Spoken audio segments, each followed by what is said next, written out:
Good morning, students. Happy morning to all. This is the program of BCom, subject Corporate Law, semester third semester, University Davangere University, session 25. Under the session 25, module 3, managerial personnel of company. Topics covered: removal of company directors and corporate social responsibility committee. Learning objectives.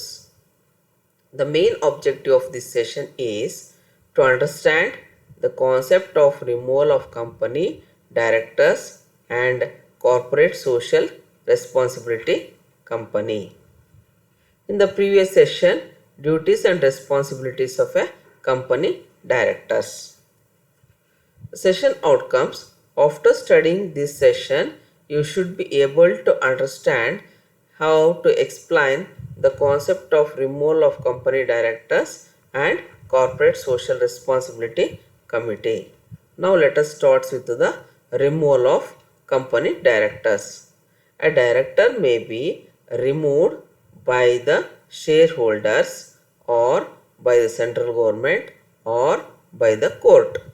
Procedure for removal of director of a company according to the Companies Act 1956 are briefly discussed as follows.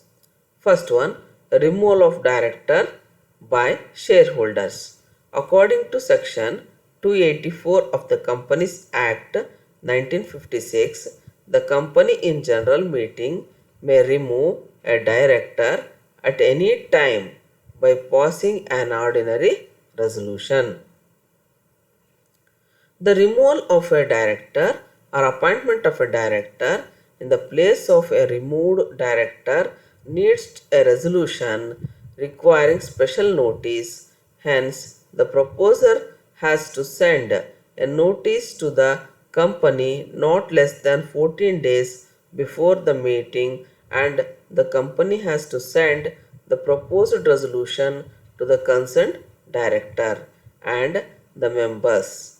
The director has a right to make representations and to speak at that general meeting. He may also request that these representations be notified to the members of the company.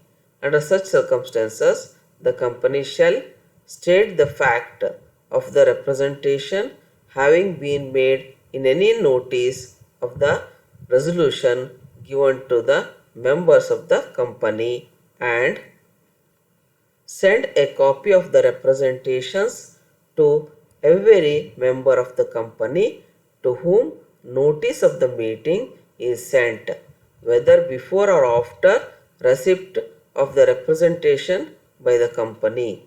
If a copy of the representations is not sent as aforesaid because they are received too late or because of the company's default, the director may, without prejudice to his right to be heard orally, require that representation shall be read out at the meeting.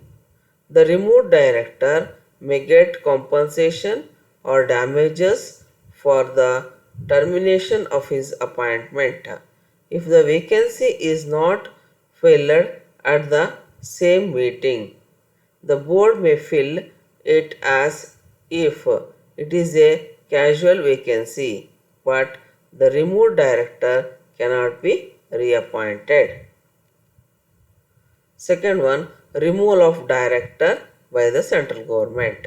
As per the sections 388B to 388E of Companies Act 1956, the central government has power to remove a managerial personnel on the recommendations of the National Company Law Tribunal. The central government may refer the case to the National Company Law Tribunal if it is of the opinion that the director or the directors is one or are guilty of fraud, misfence, negligence, or default in carrying out his or their functions. or the business is carried on against sound business principles or commercial practices, or the company is carried on in a manner likely to cause injury to the interest of the trade, industry, or business to which it belongs, or the concerned director manages the company for defrauding the creditors or members or for a fraudulent or unlawful purpose. If the National Company Law Tribunal, after inquiring, decides against the director or directors, the central government may remove him or them from office. In this case, no compensation is payable for loss of office. And next one, removal of director by National Company Law Tribunal. As per Section 402 of Companies Act 1956, if on hiring an application for prevention of oppression or mismanagement, the National Company Law Tribunal feels that a relief ought to be granted, if may set aside, terminate, or modify any agreement of the company with the director. Such a termination, director cannot get compensation for the loss of office.